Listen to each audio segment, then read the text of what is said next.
850 is good now. How about You see, she's not talking because she knows. people underestimate this thing we call a goal. What is your goal? Living within my means did not do me so much good. I'm not saying be extravagant. I would rather live above my means on certain things. I've had to step into doing things that were beyond my means at the time, and that really made me scale up a new time. Why are you always calling all your relatives for your children's school fees? You know what the next 2 years of your life wants to look like. You know what the next 3 years wants to look like.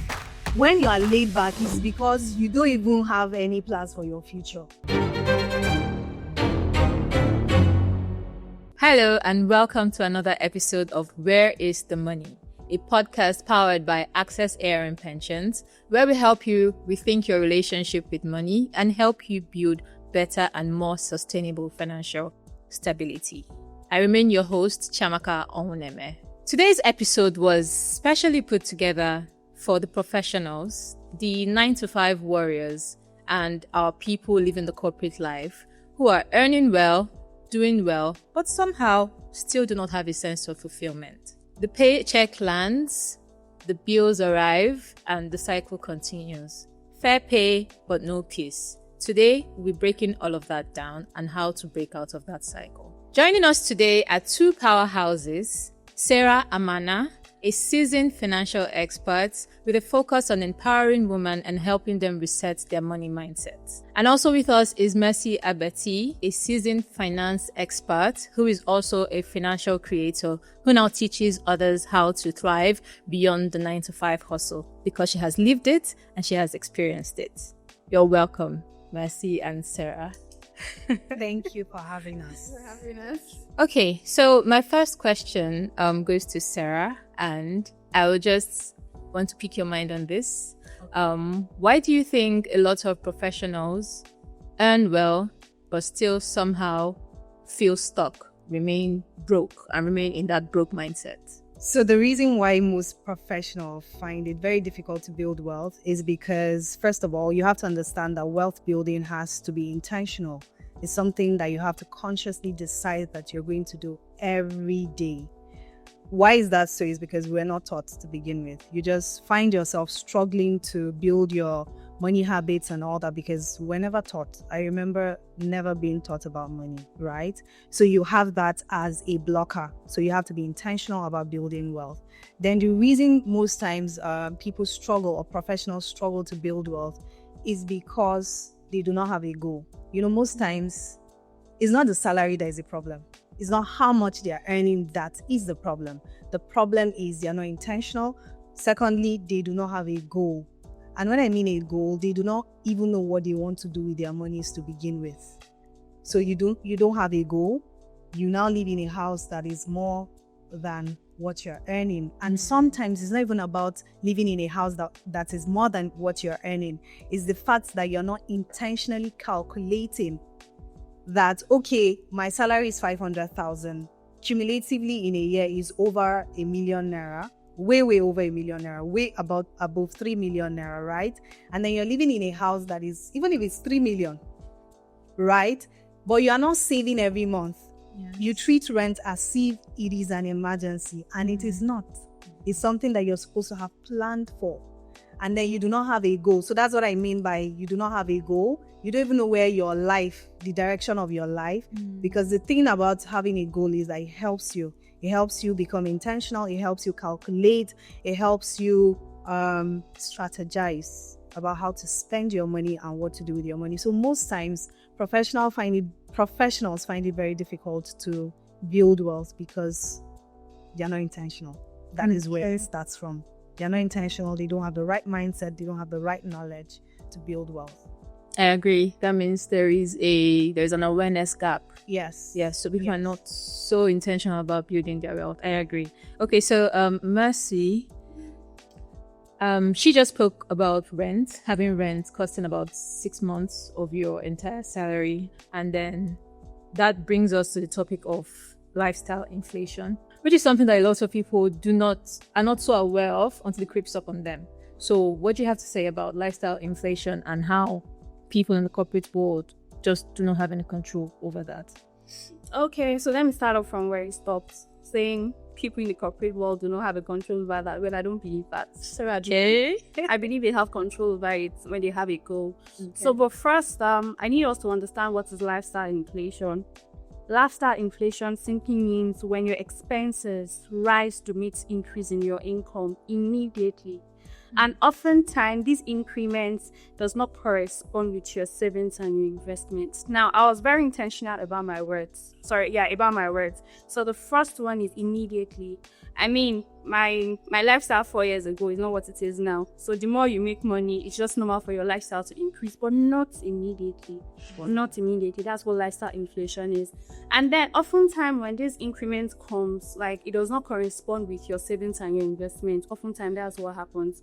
So professionals often live in this facade of financial stability, whereas you're just one emergency away from poverty. Like here, in fact, there are some people who are so financially stable that they can even afford the vacation once in a year, but it's just going to take them the loss of one job for them to just be at ground zero. So that's what lifestyle inflation is. And quickly, I'm going to mention 3 ways where it creeps in without people even necessarily knowing. The first one is when there's an increase in your income and it does not reflect in your financial goal, there's a problem. Lifestyle inflation is coming in. So the moment there's any form of increase in your income, be it your salary, your side, also your anything, it should reflect in your financial goal. That should be the first thing. Because when you reflect in your financial goal, definitely it's going to your budget, into your savings, into your investments, right? That's the first thing. Then the second way you're going to know that lifestyle inflation is creeping in is when there's this emotional buying, emotional spending. Let's say ordinarily you're this person who is comfortably budgeting maybe ₦1 million every quarter. Like, okay, for my wardrobe allowance, either I need this dress now or not. I shall know that I'm buying clothes, shoes, bag for maybe ₦1 million every quarter. Like that. Immediately you feel there's an increase and then you can spend 2 million, 3 million is creeping in. And then the last way you know that lifestyle inflation is creeping in is when there's this need to show off. Like you just feel you want to meet up with societal whatever. Lifestyle inflation is creeping in. Words on marble. Okay, so I think the problem is that a lot of people are not even aware of this, and I feel like that's as a result of they don't tell themselves the truth. I feel like a lot of 9-to-5ers do not. There's a mismatch in reality, right? So, what would you think is the biggest lie that people in the corporate 9-to-5 world tell themselves about their finances? I think the biggest lie is the fact that is that stable job. I have a stable job, so it's going to be there forever. But the thing is, people don't understand that salary is not equal to security. They're two different things. Why is it not equal to security? Because anything can happen to the company. They might change the boss. They might restructure. So many things can happen, and you lose the job. What happens then? That security is gone. And the funny thing is people plan based on a paycheck that they do not control. They're not in control of the salaries. Sure. It comes and it can go at any time. So that's why we always preach it's important for you to have investments, have side hustles, have other things you're doing, have savings, have emergency funds. It is very, very important. That is how you're able to actually take control of your finances. And then that's one of the biggest lies that professionals tell themselves, that they have a stable job. But in actual sense, it is not a stable job. Wow. Okay, so your stable job does not equate security. No. Take notes. It doesn't. Okay. What equates security is your investments, your savings, your side hustles, something you're doing by the side. Yes, by the side to bring in income for yourself. Okay. And the habits. Yes. I agree. Yes. Okay. So my next question is for Mercy. Okay. Because you've lived the 9-to-5 hustle and you've broken out of it. Broken out, keyword. So I just want to know, because now you're doing so well, you're teaching people, educating people on how to also thrive outside of a 9 to 5, how to build solid investment portfolios for themselves. So I just want you to give us some insights on how you did it. How did you break out? Oh, yes. Okay, so this is more of a personal question, right? Yeah. How I did it. Yeah. So how I did it. So for a little bit of concepts, right? I studied chemical engineering, and I used to work with Vitafoam at Obakan Avenue in Lagos. I worked in the production team, like where the foams were being produced. That was where I worked. Then, because I didn't get to spend a lot of my salary because they gave us lunch every day at work. We're giving lunch every day at work. I was living with my aunt then, so I didn't have to pay rent. My cousin, who was her daughter, dropped me off at work. So I didn't get to spend a lot of my salary. So I had a lot of extra money. Yeah. So I ventured into business. I started a clothing line, a female clothing line, right? So I've always been a tailor. I learned from my maternal grandmother anyways. So I just said, okay, I needed something by the side, right? It was just supposed to be a side thing. And then I realized a few months into it, I was making more profits than my salary, my basic salary. Right. Like I was making more profits from the side, what was supposed to be the side business. I was making more profits. Now I have one regret. No, I won't probably regret necessarily. I'll say I wish I had known better. Little me then didn't have this financial literacy I had. Then I was supposed to keep the job, but I felt since I had a business that was making me more money, why am I staying at this job? You understand? So I quit. So that was how I was able to break out from it. It was because I took a portion of my salary, put it into business, just like what she was saying. That was my own security. That was something I was in control of it, right? So that was how I was able to break out of it. Basically, that was my own experience. Although I still wish I did not quit the job. I still wish I knew too. Exactly. You would have actually valid. Multiple sources of income is what we're preaching, right? So I still wish I kept my job as an engineer while I was in my side business. I was doing every other thing. Well, God knows best. But I'm here. That was how I was able to break out of it anyways. Okay. And did you ever attempt to get back into the grind? Not interested. No. Okay, that's lovely. So you built a system that worked for you and provided the security that a 9 to 5 couldn't provide. Okay, so let's just jump right into the financial fix. Today's fix is an awkward but a true one, which I feel a lot of us are going to relate to. Here goes. I'm 34 and I earn 850,000 naira monthly. I work for a multinational and people think I'm balling. But I'm one emergency away from a total crash. Rent is eating me. My lifestyle crept up. My salary looks great on paper, but I've realized I'm just a well-paid prisoner. I don't hate my job, but I'm tired of this cycle. How do people actually build financial freedom when they still have a 9 to 5?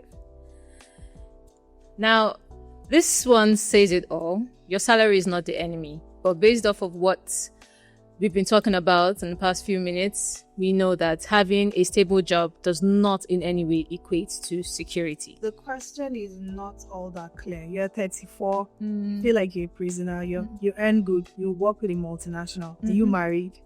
Are you single? Most times when I talk finance, I like to know everything. Because you cannot just give an advice or tell them what to do without knowing exactly what the problem is. More context. If I'm married, I have kids, it's different from someone who is single. But even if you're single, 850 is good now. How about 850 is good? No. 850 is not good. You see, she's not talking because she knows. Wow, 850 is good. It's a trap. It's a trap. 850 is good, and depending on what part of the country you're living, even if you live in Lagos, yes, 850 in Abuja. That's how much per year? How much are you talking about per year? So let's say 13 to 15 million per year. Jeez. Okay, so let's do the calculation. So we have like the right figure. Oh Lord. So that's 850 times 12. 10.2 million. Before tax. Due and you're single. I mean. Okay, yeah. You're single. I'm married as a married woman. Even as a married woman. I know people make married. I understand people make do, but me now, 850 is good. Trust me, 850. I mean, if we look at it from the context that there are families with joint income of half of that. That's what I'm saying. That people make do with it. Yes. For me, 850 is comfortable. For me, I feel it's comfortable, especially if you're looking at the fact that this person is trying to live within their means. You're not trying to live above your means. It's totally fine. With 850, how much is school fees? Especially if your kids are just in nursery school like my kids are. Like, it's a no-brainer. How much are you feeding them? How much are you feeding yourself? School fees, it's a no-brainer. School fees is a lot. I know. Why can I know because, like I said, I know. Okay. School fees are a no-brainer. It's you that is taking your child to school that is very, very expensive. There are good schools. There are good standard schools. Okay. Why can I see that? So, like, how much? I remembered when we came into Abuja about 3 years ago. My kids started from a school where we paid 30K. And it was a standard school. Really? Yes. How young were they? My first was 3. Oh. Now she's 6. 3? Yes. They are still in that school.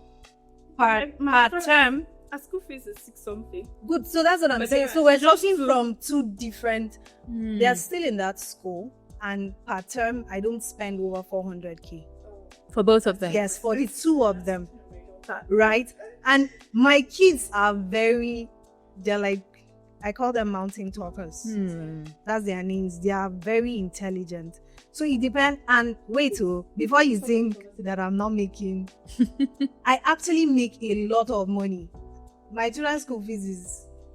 But are you speaking now from the angle of someone who has side hustles and has already set up I'm a not system? talking side hustle. Yes, because they matter. I'm talking from the point that when I came into Abuja, how much was my husband earning? How much was I earning? But we're able to leave that. Our house rent was 500K per year. And that's because we were living in a 1-bedroom. Rich auntie, do you know that right now you're making me feel like I'm living above my means? But actually, Wait, I'm trying to say this from the point of we're trying to teach them financial discipline. You have to be content with what you have. Then a goal.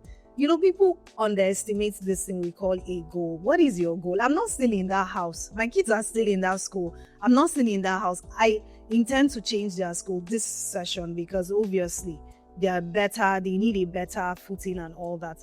But I still was able to maintain even after I started making a lot of. Can I ask a question now? Yeah. So how do we draw a healthy balance between is it contentment or just living within your means? There are 2 different things. I'm coming living within your means and not settling for too. You're not settling. That's what I'm asking. Like how There do you are now 2 different things. healthy balance? When you're content, and you're living within your means, is because you know you have calculated, you have a budget, you know, and you have a plan. Don't forget, you have a plan. You know what the next 2 years of your life wants to look like. You know what the next 3 years wants to look like. When you are laid back, is because you don't even have any plans for your future. Dear host, do you know what? Do you know that when I was preparing for this podcast session, one of the things I noted down with my diary, in fact, it's in my bag somewhere around, was talking about some money habits that did not serve me. In fact, I did it in one of my YouTube videos. Some healthy, good money lessons, but that didn't serve me. And one of it was I don't know if it's the right thing to say because ethically, but we are taught to say live within your means. Yes. But I'm going to be very sincere with you, based on my personal experience. Living within my means did not do me so much good. I'm not saying the extravagance, but I've had to step into doing things that were beyond my means at the time, and that really made me scale up in no time. I want to tell you that most of the money wins I have right now, I can tell you for free, were things that were not necessarily within my means at the time, but I just had to step out of it. For example, was when we wanted to get our first house. Okay. Right, it wasn't like before we were there. If I wanted to live within my means, hamaka.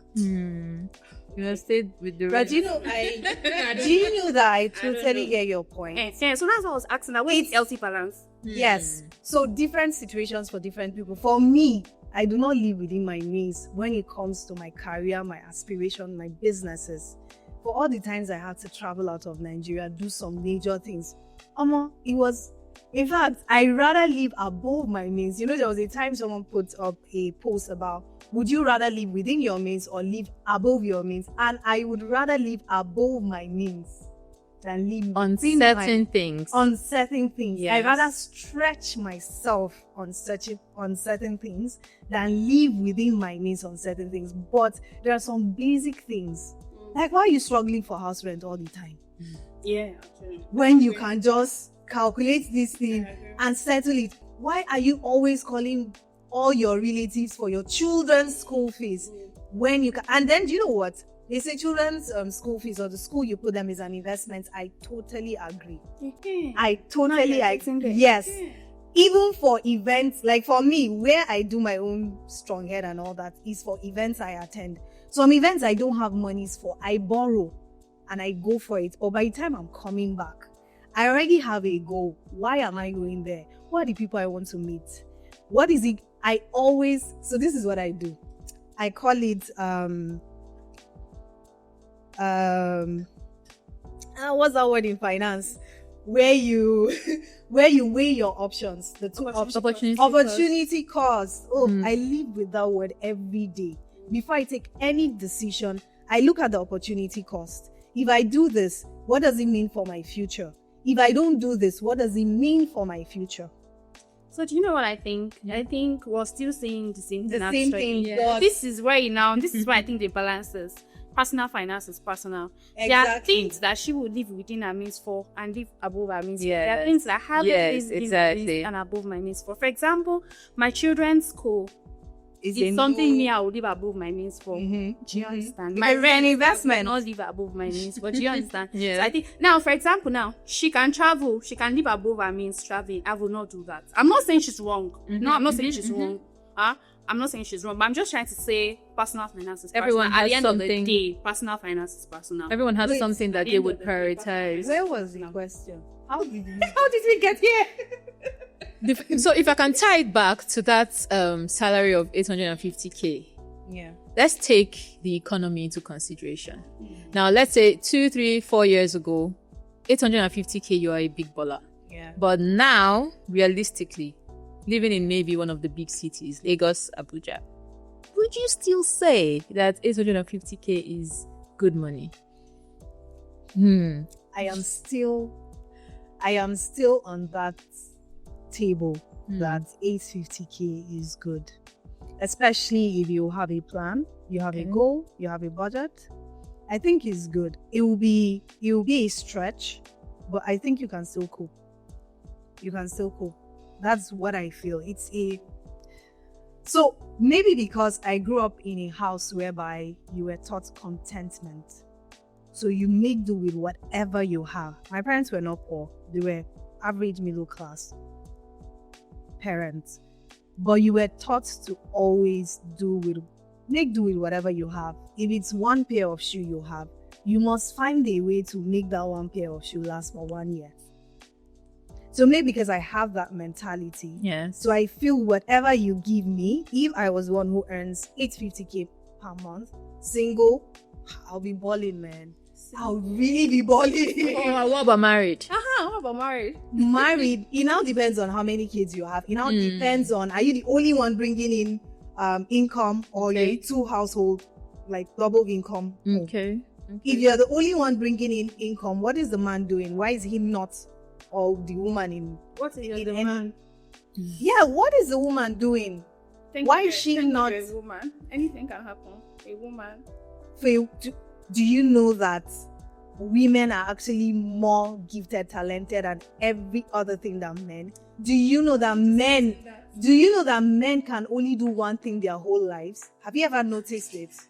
But women can do multiple. No, I'm not joking. No, of course. Women can do multiple things at a time. She's a mother. She has 3 businesses she's running, and she's running it well. She's even in debt, but she's running everything well. But for a man, if he's a carpenter, trust me, that's all he's doing all his life. Try to make him change, and there'll be fire in the house. We grew up, especially our mothers. I don't know, but our mothers were always doing something. It's not even like now that most women decide they just want to marry a rich man and chill. Most women were actually engaged in petty one trade. skill or the other. Most women were. So what are you telling me, that your husband is working and then you're not bringing in anything into except if he asks her not to work? It's a different thing. But as a woman, please, even if it's braiding hair, just do something. It's very, very important. Okay, so thank God you've heard my story, not once, not twice. And you know I like to share my personal story when it comes to this finance thing. Like I often say, I studied engineering, but finance just me, right? So you heard this story over and over. So I'm going to say this. You know, I worked in the corporate world before I ventured into business. And I tell you sincerely that as way back 2020, I took as much as 5 million to Aba market to stock up fabrics. I was doing that well. I had 2 suites in Abuja for my store. I had about 10 sewing machines. I was doing very well.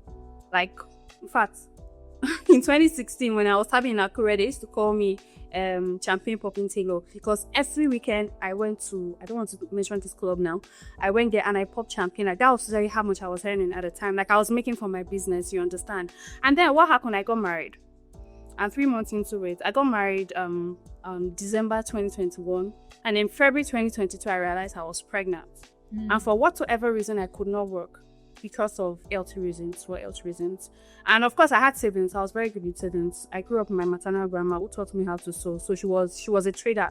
Every day, we brought in how much we had. She put this one into savings. This one was. So I was very good with savings, trust me, but I had no investment whatsoever. And you know that by the time I was eating my final trimester, I realized I was broke. I'd exhausted my savings, and then I needed to buy major baby stuffs, and I had to depend on my husband. And this went on for a couple of months. I shared this story a lot of time on social media, and I tell you sincerely, not because I was a lazy person, not because at the time I had masters, so I was good, but I liked financial literacy. So at the time, I didn't have any source of income, not because I didn't want to work, but for health reasons. So I studied engineering, I have a master's. I lacked financial literacy at that point. I didn't have anything bringing money in for me. Like, let's put this into context. What she's trying to say, that there should be no reason why any woman is not working. No woman, I don't believe any woman women will actually choose not to. But in my own case, where I didn't have a choice. Yeah, but at that point in time, no, because of pregnancy. Yeah. Not because this is because of my biological yes, as a woman, not because of my intellectual anything. It's not stopping me from working. So at that time, I sort of lacked capacity to work, to bring in any form of money. At that time, now my husband is earning 850. Are you going to say I'm a woman that is not working or something? No, you're just bringing it up. So me, I'm giving you context. But stories again, every other time. But again, you did not lack financial literacy or awareness to an extent, because you were already doing something. It was just your situation. Your situation changed. That's what I'm saying. So what happens to women who oftentimes, because of marriage, find themselves in that situation? We're saying the same thing. Okay. They found themselves in a situation, so it made them not to be able to work or do business. It's a totally different situation. I'm talking about women who choose not to do anything. They know that, I have a lot of clients, and this is what I can tell you. There are women who don't even see the importance of it. I have a client who says, my husband says I shouldn't work, so I'm not going to work, and it's okay, right? She was doing business and all that, and then he said, just don't worry. But I have that same similar playbook, whereby daddy told mommy at a point, don't work, I'm going to take care of you and the kids. And after he passed away, in fact, my mom doesn't even know how to buy electricity, light. That's how bad it is up until today, because obviously we had to step in and help her and all that. But she had her businesses and everything going on. But she wasn't really serious about being financially stable or grounded, right? So this client too is in that situation. I'm telling her, no, you don't do that. Anything can happen to the man. Nobody is praying that your husband will die. I'm not that wicked. But please, just have a foundation so that in case anything happens, you have a backup plan. You have something to fall onto. So most times it's not because, I'm not saying that the way you're saying, circumstances are different, but there are women who do not even see the need to work or have something doing because you're comfortable. Yours was because you were pregnant and you had to go through all that stress. I remember my pregnancy. For all of my pregnancy, I never had any issues. So I was working all through. In fact, I had a salon. I remember at 7 months, I would stand and make hair into 11 p.m. But I was strong. I was doing it. I can't say that for you, it must be the same. You had your own health challenges and all that. But there are women who don't see the need. So I'm talking to those women who do not see the need. And don't forget, our young girls, the young girls coming up these days, they're all looking to marry a baller and be settled. They don't want to do anything. Yes. You think so? I think there are so many programs for the girl child that girls are like, no, we no agree again. No, me, I think you have not met them. That's why. There are a lot of young ladies who just want to marry a Davido or marry a Whiskey and be chilling. The soft life is trending. What? And for good reason. So I'm talking. So we also have to look at it from that point of view. Okay. Yes. So 850K. Personal opinion, if you're single, you should be balling. If you're married, you would stretch a bit, but I think it should still be okay. I think I'm not trying to say that my word is law. It's not.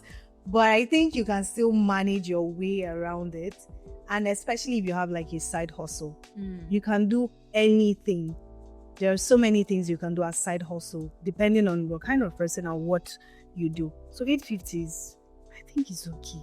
Yeah, of course it's okay. Of course it's okay. Just like our host said, they're actually household. They're way better. Yes. Yeah, and they're managing well. Yes. Yeah. Okay. With everything we've said, it's clear that the context changes everything. Yeah. If this person from the audience was a single person or if he was a married person, it changes the story entirely. So what would be your advice to this person? Let's assume, for the sake of storytelling, that this person is a single young man living in a suburb, say Lagos. So what would be your advice to him, knowing that he earns 850K, but he still feels like a well-paid prisoner?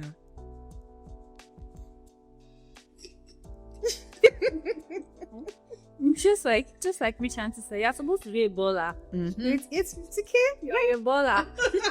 So you just like Rich Auntie has been saying, you just need the correct book. Just tell yourself, since you're not going to earn 850 for life, right? So you want to tell yourself, okay, what's my goal? This is how much. And then budgeting is very, very important. Intentionally tell your money where to go. I think that's one of the things that people actually look down. Budgeting, that is sometimes, like I have clients to let's say they pay 27th, and by then the 13th of the following month, they're like, Coach Mercy, I don't even know how I spent my money. Gosh, I won't you know? You understand? But there are actually people like that, like legit people like that. So budgeting is very, very important. You want to intentionally, I can imagine that person probably rolling his eyes already. No, budgeting is not meant to restrict you from spending your money. Budgeting is meant to help you intentionally. I mean, you want to work for like 25 days in a month, and then you cannot intentionally take one day off to say, this money is me. You're not the one that will control me. I'm the one that will control you and tell you where you will go. That's just what budgeting is. So you might want to budget, and you'll be surprised how so much 850K is. By the time you start budgeting, I say, okay, this amount is going here, this is going here, this is going here. And then additionally again, by the time you start budgeting and then you put, let's say like 20% of this income into some sort of investment, and you then put it inside one money mutual fund that gives you like 60% within 3 months. Like it happens like that though. Or inside one stock that does like 100% within like 3 months, you just see how your money just multiplies. So you need to just budget, intentionally tell your money where to go, and then you see that you're actually a baller. I agree. Well, for me, the first thing I would say is mindset. So you have to get rid of the mindset that 850 is not enough. Start looking at it as it is enough. So if you look at it as it is enough, that is where you now start saying, okay, I need to budget, right? Then you start budgeting, tracking your money, find out, where have I left leaks? Where is the money leaking out from? Then you try to close those leaks. Then another thing I would say is get a financial advisor. I don't know why you people don't like getting a financial advisor. That is how you keep making mistakes and looking for general answers. Because right now, we can't even really help you because we don't know your situation. So get a financial advisor. and then have a goal, have a plan, get rid of the mentality that your 850 is not enough, and it will be a good start for you. That's lovely. That's lovely. Okay, so Mercy, you mentioned budgeting, and Sarah, you mentioned building a system that works. So I just want to ask, what is one money habit that you swear by that has worked for you and you know would work for anybody listening out there? Well, for me, it will be one money Habit that I swear by is investing in myself. Okay. Yes, it has taken me from 0 to over 2,000. Wow. Yeah. So I'm big on investing in myself first, because if I have value to give, money follows me. So that is it for me. That's why I told you that having to pay for conferences, having to get into some certain rooms, having to travel for some certain things is a no-brainer for me, because I know the ROI on that. So that's just it. You're coming back to value? Yes, I swear by that. I love that. I don't feel like adding anything to that. Actually, my answer before now was going to be budgeting. Okay. Like, I believe so much in budgeting. Like, I believe budgeting can take your finances from 0 to like 50, because you just intentionally know where your money is going. It's a very good place to start. If you come to me, I want to invest, I want to do this, the first thing I want to work on with you is your budget. Where's your money going? Like, let's know first. You cannot manage what you cannot measure. So let's measure it first. Where are you? Where are we going? So I'd have said budgeting, but now I'm picking on. That's a good one. That's a Yeah. Thank you. Okay. So now let's talk pensions. A lot of young people ignore it. I mean, a lot of people in 9 to 5 even, they just know that a bit of their money goes somewhere. They don't really understand it. So what's your take on that? And knowing that now the industry has grown so much that even single like entrepreneurs can now work towards having a healthy pension plan for their retirement. So what's your take on pensions, and what's your advice to anyone listening out there? Okay, so for me, what I always say is, you can't work all your life. You can't work all your life. You get to that season in your life where your strength will fail you. So what is your plan for that time when you do not have the energy to actually work? And that is why pension is very, very key. So that by the time it's time for you to rest, your children are not now like your biggest pension plan. And even in the Western world, we're seeing like a skyrocketing increase in everything. So what do you do when it's time for you to rest? Have a plan. Pension is, I can't even begin to say the importance of pension, but it is very, very important, so that you're not now dependent on people.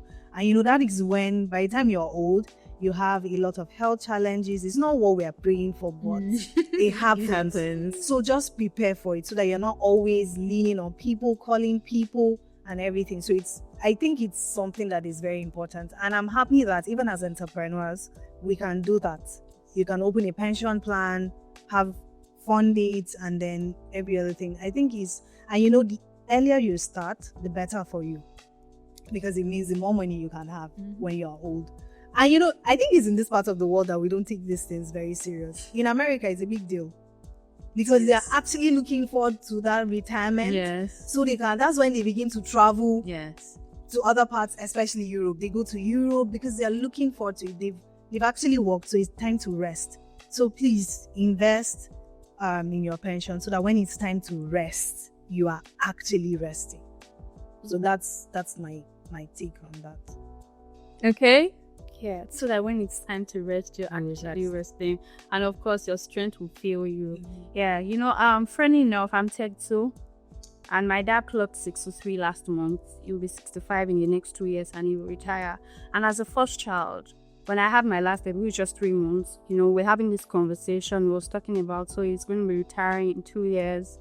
these are his plans, like that. And it sort of dawned on me that, wow, my parents are getting old. And so people will get old too. And then pension is just around the corner, like that. But good enough for him, even though I think their generation sort of lacked financial literacy. Yeah. So good for him. He actually has a couple of buildings. He was telling me how, okay, so he's thinking once he's getting rent from this place every other time, should sustain him. And I was actually glad that, okay, so this one does not actually see me as a retirement plan. You can already.